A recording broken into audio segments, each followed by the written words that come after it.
Shalom Obracha.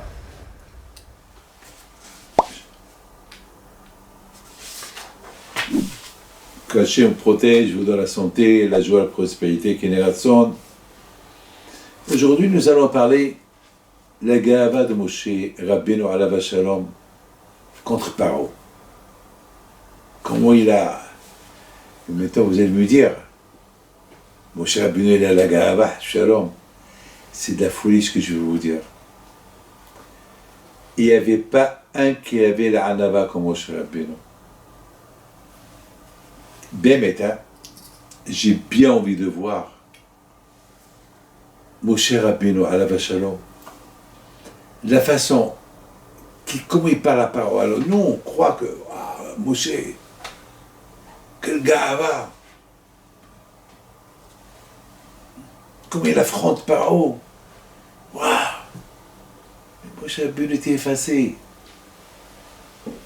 C'est Paro le gars Haftan. Si vous voyez un peu dans toute la Torah, vous allez voir comment Paro il connaît la vérité. Et c'est lui qui l'affronte Hachem. C'est lui qui l'affronte Moshe Rabbeinu. Après les 10 plaies que Paro il a reçues, il renvoie les Juifs de chez lui. Il regrette. Il regrette. Pourquoi je les ai envoyés? Parce qu'il a regretté alors quand je lui ai dit alors. Il a endurci son cœur pour aller récupérer les Juifs. Ça, mes amis, c'est... Je me suis posé une question. Lorsque Hachem, il a frappé Paro avec les sauterelles. Les sauterelles, ils ont couvert le ciel. Il n'y avait pas un centimètre où il n'y avait pas des sauterelles. Les sauterelles de partout. Ils rentraient dans ta bouche. Et mon cher Rabbeinu Alav Shalom, et toi, Israël, il n'y avait aucun sauterelle qui les embêtait. Il y avait le juif, il marche, il n'y a pas de sauterelle autour de lui, et tu vois les sauterelles de partout autour des Égyptiens. Imaginez-vous dans quel état ils étaient. Imaginez-vous dans quel état ils étaient, les Égyptiens. Ils ont couvert le ciel. Tu ne pouvais même pas rentrer dans ton lit, parce que dans ton lit, il y avait des sauterelles.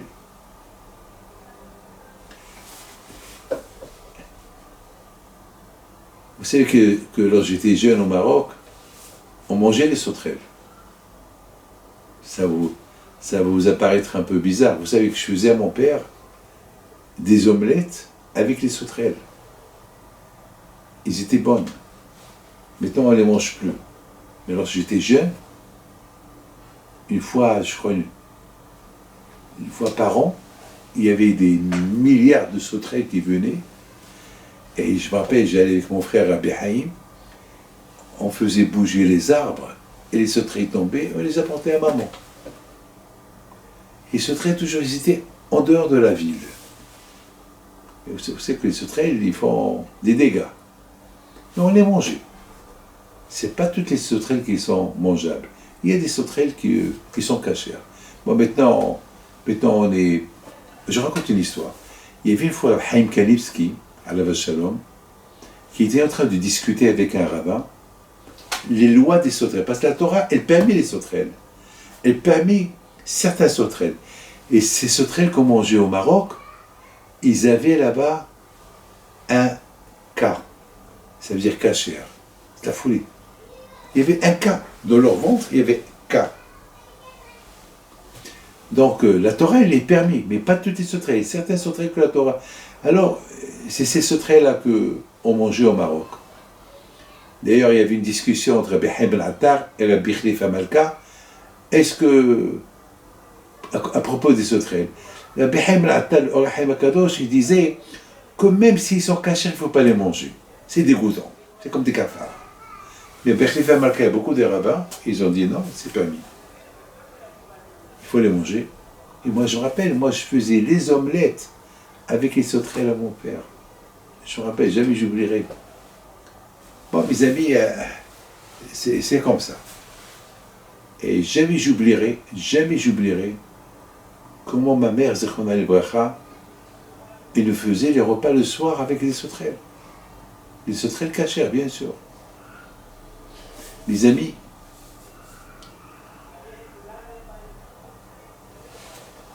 par il appelle mon cher Rabbeinu. Mon cher, je t'en prie, débarrasse-moi des sauterelles, je suis dans ce que tu veux. Et je vous en prie, est-ce que mon cher Rabbeinu sentait la gava? Il voit que par il le supplie. Dites-moi, est-ce qu'il sentait de la gava? Mon cher Rabbeinu maintenant c'était lui le chef de toute l'Égypte. C'était la folie. Est-ce qu'il sentait de la gava? Non. Ve'ish Moshe Anav. Toujours connecté à Kadosh Baruch Hu. On aurait pu croire Moshe l'orgueilleux. Hasvi Shalom. On aurait pu croire, mais Moshe, il a un peu de gava dans son cœur. Pas quand même. Les tzadikim, ils sentent pas la gava. Nous croyons qu'ils sentent la gava. C'est pas vrai. Alors je vous raconte une fois, j'ai donné un grand cours de Torah à Buffo ou à la Victoire à Paris, et j'ai vu un monde fou. Et j'ai senti un peu de gava. J'ai senti un peu de gava. Tous ces gens-là, ils sont venus pour moi. Et à un moment donné, je donne la parole. J'ai tout oublié. J'ai oublié tout le cours. Je suis resté debout devant tout le monde. Je ne sais pas quoi dire. J'ai commencé à les regarder. Parce que je dis à Hachem, pardon. Hachem, pardon. Je ne vais pas parler comme ça. Je ne vais pas penser comme ça. Après, toute la Torah, tout le cours, il m'est revenu dans ma tête. Nous, peut-être, on est des orgueilleux. Mon cher Rabbeinu était loin. David Ameller, il était orgueilleux. Il était le roi. Il gagnait toutes les guerres. Qu'est-ce qu'il dit, David Ameller? Je suis avec un verre. Je ne suis même pas un homme. Un verre, il est mieux que moi. Mais vous vous rendez compte qu'il parle? Vous savez qu'est-ce qu'il a fait, David Ameller? Lorsqu'il a fait des pièces d'argent, de un côté, il a fait là-bas une photo d'un berger, et de l'autre côté, une couronne. Pourquoi? Pour que jamais il oublie qu'une fois il était que berger. C'est pas parce que maintenant il est roi, il a la couronne, ça il peut faire ce qu'il veut, non. Il n'a rien du tout. Ah, maintenant voilà ce que je veux vous dire. Mon cher Rabbeinu alav shalom, il prie, lorsque par il dit à mon cher Rabbeinu, je t'en prie, enlève-moi, c'est la mort. C'est la mort. Les sauterelles, c'est la mort. Je t'en prie. Il vient, il pique. Et... Mon cher Rabbeinu alav shalom, il dit d'accord, je vais prier pour toi, Hachem.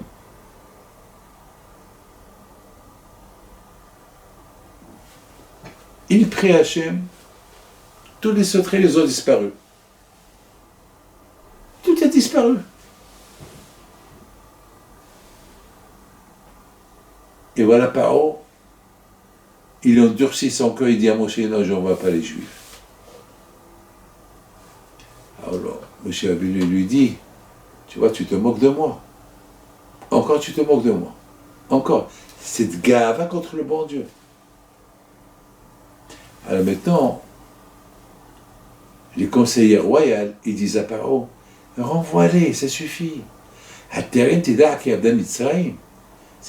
L'Égypte, il est fini. Il n'y a plus rien. Tous les arbres sont cassés. Il n'y a plus rien. Regarde. Avec les 10 plaies qu'on a eues, Et on a eu jusqu'à maintenant 8 plaies. Ils ont détruit l'économie. Il n'y a plus rien. Qu'est-ce que je veux faire? Et ça fait 1 an que les Juifs, ils sont libres, ils ne travaillent plus. Ils se sont enrichis. Ils sont devenus milliardaires. Ils nous ont ruinés. Allez, ils ne sont même pas esclaves. Ils ne travaillent plus. Ça y est, c'est eux les rois ici. Débarrasse-toi d'eux. La gava de Paro. Qu'est-ce qu'ils vont dire les gens? Qu'est-ce que le monde va dire? Gava. Ils vont voir des millions de Juifs qui vont quitter l'Égypte. Après, tout le monde va faire la guerre contre moi. La gava. Il y a eu beaucoup, mes amis, on a connu beaucoup des chefs d'État. À cause de l'orgueil, ils ont tout perdu. À cause de l'orgueil, ils ont tout perdu. Je ne veux pas dire des noms, vous connaissez l'histoire, ce qui s'est passé pendant ces 40 ans. Il y a beaucoup de chefs d'État qui ont fait la guerre contre l'Amérique, et à la fin, ils ne sont plus là. Est-ce qu'on peut faire la guerre à l'Amérique? Il faut être fou. L'orgueil.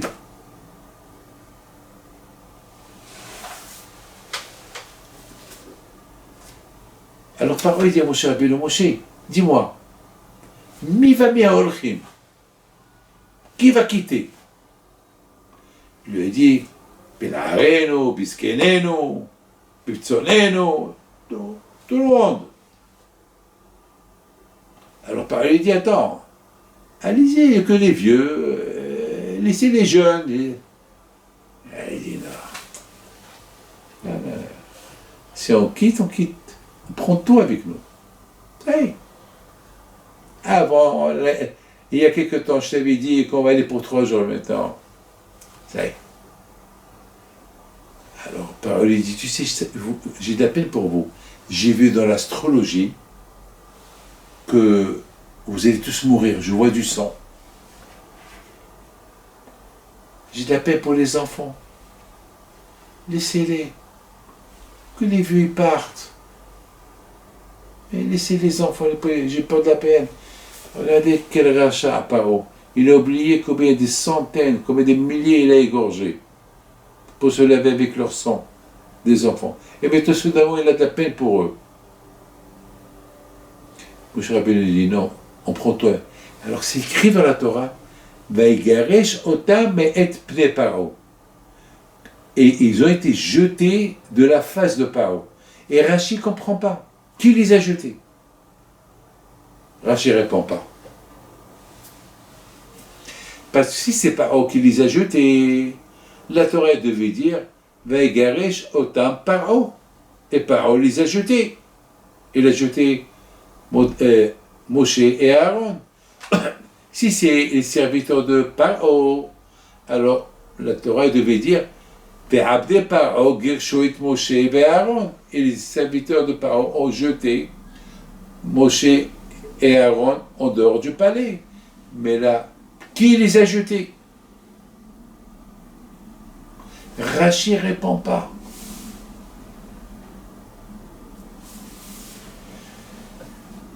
La Torah est extraordinaire. Heureusement qu'il y a un Zohar qui dit, lorsque Hachem a dit à Moshe Rabbeinu, Boel Paro, viens chez Paro, il lui a dit, je viens avec toi. Alors je me suis posé la question, pourquoi Hachem il veut venir avec Moshe? Et pourquoi il n'a pas dit, Lech el Paro, va chez Paro? Il lui a dit, non, viens chez Paro, viens, moi et toi. Le Zohar dit, quand j'aurais dit à Moshe Rabbeinu, Moshe, on a un problème. Celui qui protège Paro, le sar, l'ange qui protège Paro, il est caché au ciel. Et de là-bas, il envoie les ondes. Et de là-bas, il envoie les forces à Paro. Tu sais quoi? On va se débarrasser de lui. Alors Moshe dit, moi je vais. Il dit, oui, je viens avec toi. Parce qu'il faut qu'il ait peur de toi. En beauté, mes amis, regardez-moi tous. les tzadikim, ils ont la force de faire peur. Vous savez que David Ameller, le Malach HaMavis, il avait peur de lui. Tous les tzadikim qui étudient la Torah, le Malach HaMavis ne peut pas les toucher. Il a peur d'eux. Les Malachim, ils n'ont pas peur de personne, avec la force de la Torah. Et Hachem dit à Moshe Rabbeinu, je veux que tu saches que même le Satan, que même celui qui protège Paro, il va avoir peur de toi. Viens avec moi. Parce qu'il va voir que je suis avec toi. Une fois qu'il va voir que je suis avec toi, il va avoir peur de toi parce qu'il va dire, waouh, Moshe Rabbeinu, il est avec Hachem. Donc Moshe, il est dur, il y a de quoi avoir peur de lui. Quoi? Il est avec Hachem. Bon, Aniveata, viens avec moi, quand je dis à Moshe Rabbeinu. Et les deux, ils sont partis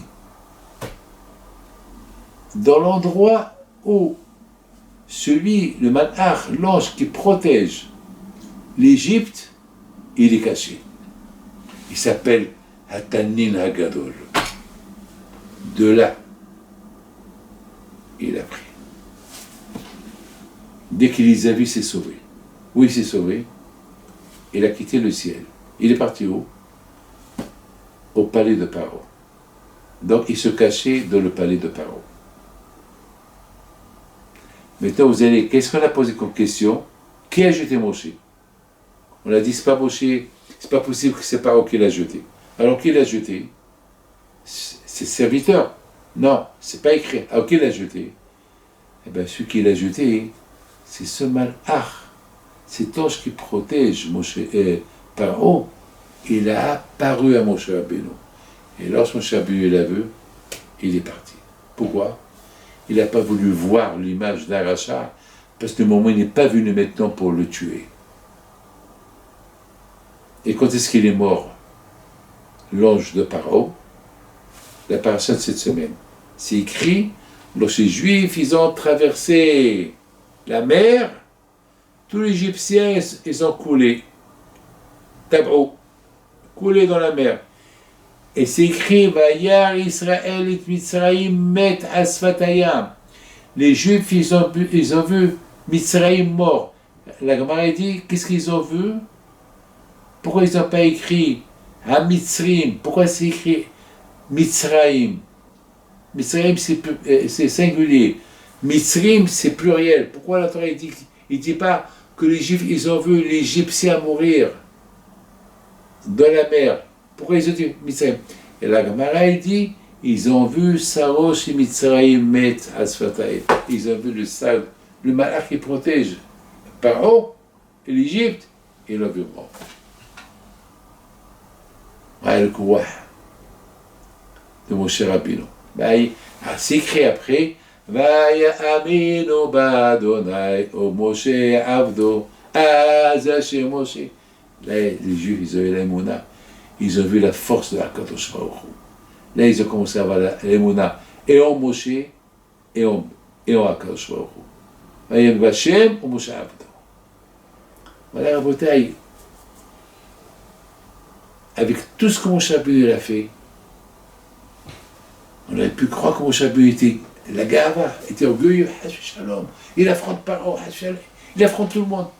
Moshe Rabbeinu, il est resté le même. Mais Ish Moshe Anav, c'était ça la force de Moshe Rabbeinu. La Anava, humble. Mes amis, chacun de nous doit savoir une chose. Pour être humble, c'est pas facile. Pas facile. Très dur. C'est pas facile, c'est très dur. Être humble, c'est pas facile. Mais la bouteille, apprenez à être humble chez vous à la maison. C'est un conseil que je vous donne. Pour que des fois à la maison, il peut y avoir des problèmes. Tu rentres à la maison et la maison elle est en désordre. Ta femme est au téléphone. Le repas n'est pas pris. Et toi, toute la journée, tu étais en train de travailler.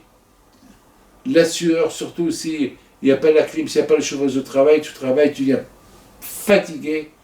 La maison en désordre. Ta femme au téléphone, avec sa mère, la belle-mère, Et voilà, pas de repas, rien du tout. Et de l'eau, elle te fait. Et te salue. Quelle va être ta réaction?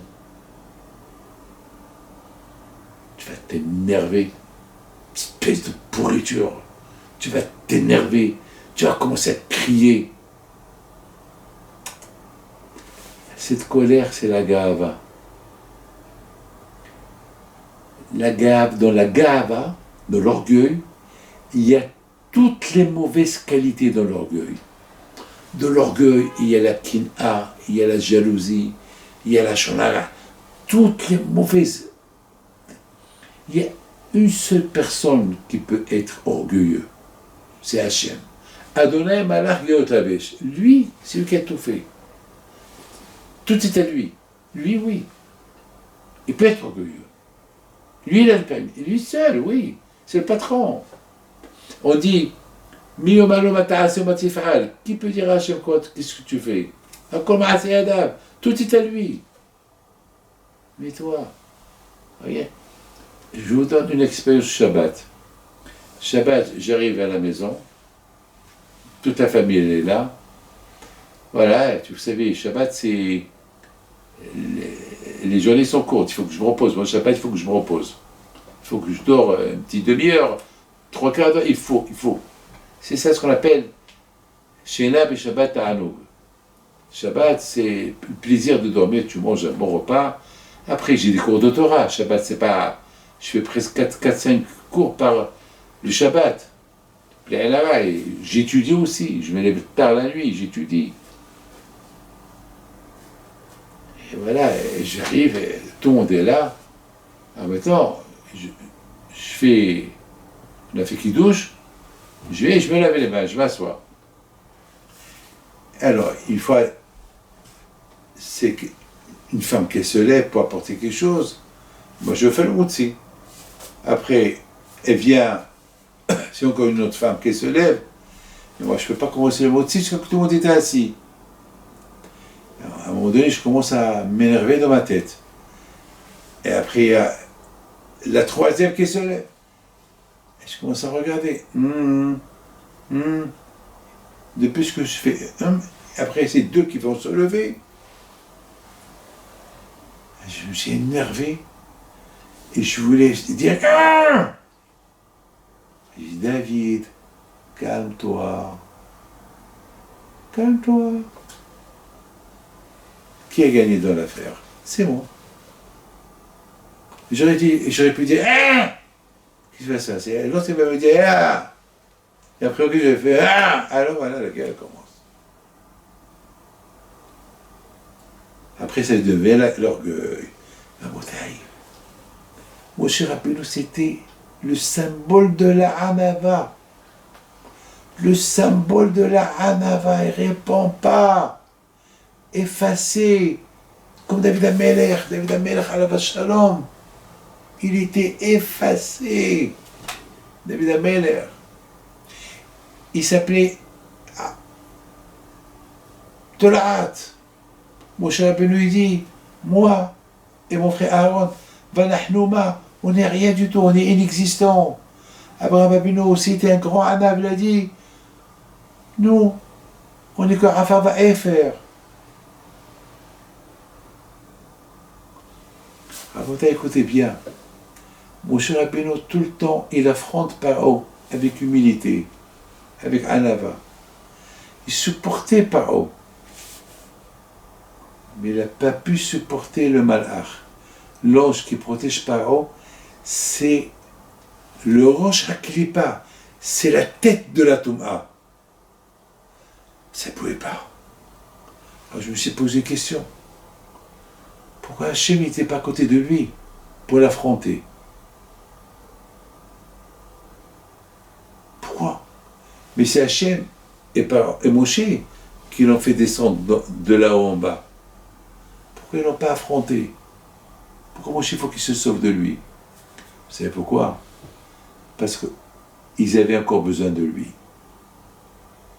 Parce que si Moshe, il l'aurait puni, ou Hachem l'aurait puni, il n'y aurait plus les autres plaies qui vont arriver. Vous avez compris? Donc, sinon, il n'y aura plus les 10 makot. Il faut les 10 makot. Parce qu'après Paro, il va tomber, ça y est. Parce que tant que le Rosh Haklipa, tant que la tête de la Touma, tant que la tête de l'Égypte, il est encore là, il est encore vivant, alors lui, il peut encore affronter Hachem. Mais si il meurt maintenant, c'est fini. Regardez que la Torah, elle est belle. On comprend tout. Et c'est ça la Torah. Mais lorsque les Juifs, ils ont traversé la mer, ça y est, maintenant on n'a plus besoin de lui. Là, il a été tué. Qui l'a tué? Hachem. Ça y est. Et vous savez qui s'est fait Paro? Vous voulez savoir quoi? Lorsque Paro il a vu que le malach de l'Égypte il est mort, ils l'ont vu. Même les Juifs ils l'ont vu. Waouh, c'était. Vous savez, c'était quoi la grandeur du malach? L'ange qui protégeait l'Égypte. La Gemara dit, le Talmud dit qu'il avait ses ailes des centaines de kilomètres, ses ailes. Le malach, il a des ailes, et protégeait l'Égypte. Comme ça, ils l'ont vu. Pour Eshkenafav, sur l'Égyptien, les Juifs, ils ont vu ça. Waouh! Ils ont commencé à prier à Kadosh Baruch Hu, Hashem, ils ont dit, n'aie pas peur. D'Abel, Bini, Savi, Sarek, voyez, marchez. Les amis, j'ai vu une belle histoire. Et au Hashem, vous comprenez que à la fin, ils l'ont vu mort. Vaya Aminu Badonai au Moshe. Là, ils ont commencé à chanter. Azashem Moshe Ben Israël. Mais c'est pas fini. Je ne veux pas vous faire peur. Mais je vais raconter quelque chose. Lorsque j'étais à Marrakech,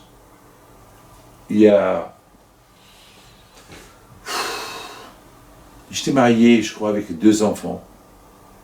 Peut-être il y a une quarantaine d'années. Peut-être un peu moins. Mais je ne veux pas mentir. Je suis parti avec un groupe. Il y avait Marco Mouyal, il y avait, je ne sais pas, Richard Portugais, il y avait un groupe de Parisiens. Il y avait aussi un peu des... Je me rappelle, mais... On est parti pèleriner de Tzadikim à Marrakech, à Essaouira, et au cimetière de Marrakech, il y a là-bas la tombe de toute la famille Pinto à côté du mur. Parce que la famille Pinto, il y a une partie à Marrakech, une partie à Essaouira. La partie de... Ils sont tous enterrés ensemble. Il y a aussi une tombe de Rabbi Hanania Cohen. Il y a une tombe de un qui s'appelle Rabbi Haim Pinto. S'il fait partie, pas Rabbi Haim Pinto, un autre Rabbi Haim Pinto. Il y avait beaucoup de Pinto. Il y a un qui s'appelle Rabbi Haim Pinto, nommé sur Rabbi Haim Pinto d'Essaouira. Et à côté, il y a un tzaddik qui s'appelle Rabbi Moshe Haliwa Alav Shalom, un grand Mekoubal. Il a écrit un livre, il s'appelle Pnei Hama, sur la Kabbalah. Et son petit-fils, je ne sais pas qui m'a donné ce livre, il est encore écrit à la main.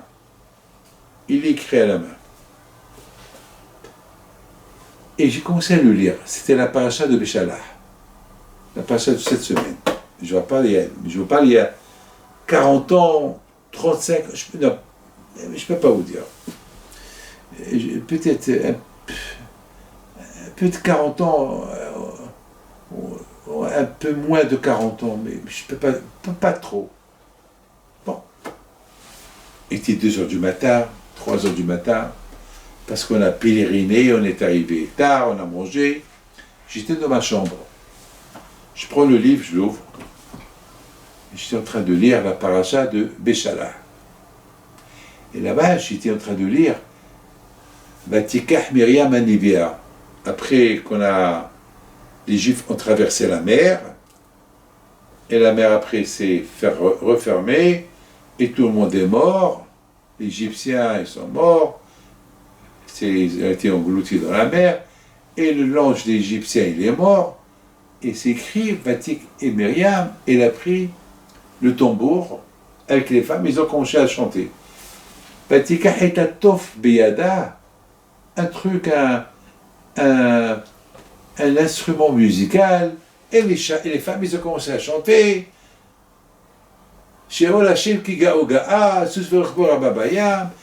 commencé à faire la shira. Les femmes, ils n'ont pas chanté avec les hommes. Les hommes, ils ont chanté seuls. Les femmes, ils ont chanté seuls. Mais ils avaient le tambour. Comme ça, pour exprimer leur joie. Les gens, ils ont exprimé leur joie de la libération de l'Égypte, mais tous c'est les femmes. Oh, Myriam. Mais il explique Rabbi Moshe Haliwa, qui est le grand-père de ma belle-fille. Mon fils Rabbi Raphaël est marié avec la fille de Bishmael Haliwa, quand je suis venu le voir, il faut chez les mains. Il est marié avec sa fille. Et voilà. Donc c'est son grand-père. Et bien sûr, Raphaël était encore jeune, n'était pas encore marié. Donc je lis. Et Rabbi Moshe Haliwa, il explique, c'est quoi Tov? Tov, c'est, il fait des calculs, Tov c'est la femme du Satan, je ne veux pas dire son nom. C'est le chiffre 480. Je n'ai pas le droit de dire son nom le soir. Ça commence par un L.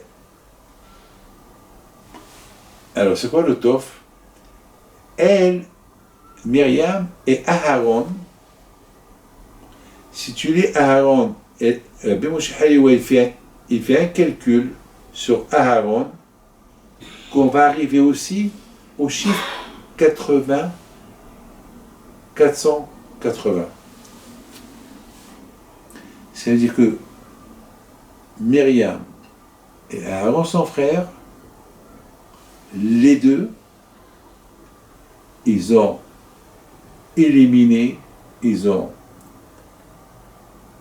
pris en piège ces deux grands clipotes qui s'appellent elle et sa mère même. Parce qu'il y a un homme et une femme dans la Touma. Vous savez qu'à Kippour, Hachem y fait que Lilith, maintenant je vous dis son nom, Lilith, et sa mère même, les deux se bagarrent à Kippour, comme ça ils ne nous embêtent pas. Ils font la paix après Kippour. C'est le Satan et sa femme. Alors j'étais en train de lire. Et je lis.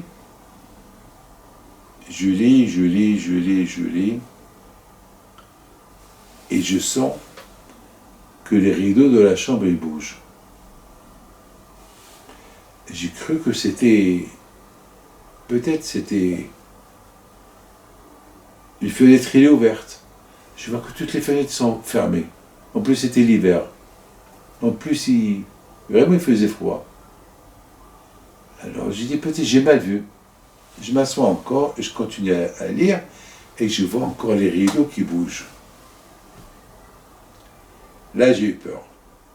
Là j'ai fermé le livre et j'ai compris que c'est pas des choses à lire. Et j'ai arrêté de lire. Jusqu'au lendemain, j'ai continué à lire en journée. Parce qu'il y a des choses qu'il ne faut pas lire la nuit, dans la Kabbalah. Voilà mes amis, ce que j'ai à vous dire. Ce que j'ai à vous dire que Myriam et Aaron, Myriam, avec les femmes, ils ont Ichnéo, avec sa mère, la belle-mère, et voilà, pas de repas, rien du tout, et de l'eau étouffée. Et tes saluts. Quelle va être ta réaction? Tu vas t'énerver, espèce de pourriture. Tu vas t'énerver, tu vas commencer à crier. Cette colère, c'est la gava. La gave, dans la gava, dans l'orgueil, il y a toutes les mauvaises qualités dans l'orgueil. De l'orgueil, il y a la kin'a, il y a la jalousie, il y a la shonara. toutes les mauvaises. Il y a une seule personne qui peut être orgueilleux, c'est Hachem. Adonai Malach Geotavesh. Lui, c'est lui qui a tout fait. Tout est à lui. Lui, oui. Il peut être orgueilleux. Lui, il a le permis. Lui seul, oui. C'est le patron. On dit, Mi omalo mata'ase matifa'al. Qui peut dire à Hachem quoi, qu'est-ce que tu fais? Akol ma'ase yadav. Tout est à lui. Mais toi, voyez, je vous donne une expérience Shabbat. Shabbat, j'arrive à la maison, toute la famille elle est là. Voilà, vous savez, Shabbat, c'est. Les journées sont courtes, il faut que je me repose. Moi, Shabbat, il faut que je me repose. Il faut que je dors une petite demi-heure, 3/4 d'heure, il faut. C'est ça ce qu'on appelle Shena et Shabbat Ta'anoug. Shabbat, c'est le plaisir de dormir, tu manges un bon repas. Après, j'ai des cours de Torah. Shabbat, c'est pas. Je fais presque 4-5 cours par le Shabbat. Et j'étudie aussi. Je me lève tard la nuit, j'étudie. Et voilà, et j'arrive, et tout le monde est là. En même temps, on a fait qui douche, je me lave les mains, je m'assois. Alors, une fois, c'est qu'une femme qui se lève pour apporter quelque chose, moi je fais le routsi. Après, elle vient, c'est encore une autre femme qui se lève, et moi je ne peux pas commencer le routsi jusqu'à ce que tout le monde était assis. Alors, à un moment donné, je commence à m'énerver dans ma tête. Et après, il y a la troisième qui se lève. Et je commence à regarder. Depuis que je fais après c'est deux qui vont se lever. Je me suis énervé. Et je voulais dire Je dis, David, calme-toi. Calme-toi. Comme quelqu'un de. Ma chérie, il ne s'habille pas comme ça. Ton pantalon déchiré. C'est pas comme ça. Ah d'accord, je vais arranger. Alors il dit, finalement, écoute, ouais, tu manges cachère? Oui, je mange, oui. Non, mais parfois tu manges pas cachère. Oui, parfois je mange un poisson. Tu sais que c'est péché de manger des poissons dans les magasins. Ma chérie, ne fait pas manger du poisson dans un restaurant qui n'est pas cachère. Alors, corrige tout ça et viens me voir. Et là, peut-être comment un tzaddik, il parle. Et justement, le Rabbi de Lubavitch, il donne une belle explication sur le maté qu'il a avalé. Le maté, c'est le bâton qu'il a avalé tous les bâtons. Le maté qui a avalé tous les bâtons. C'est quoi le mot avaler? C'est ça qu'il explique. C'est quoi avaler? Il dit que le maté, c'est les juifs. Le nahash, c'est le tzahara. Tous les juifs, c'est des matés. Tous les juifs, c'est des bâtons.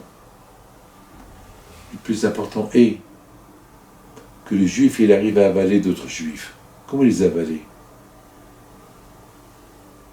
Les séduire, leur faire changer d'avis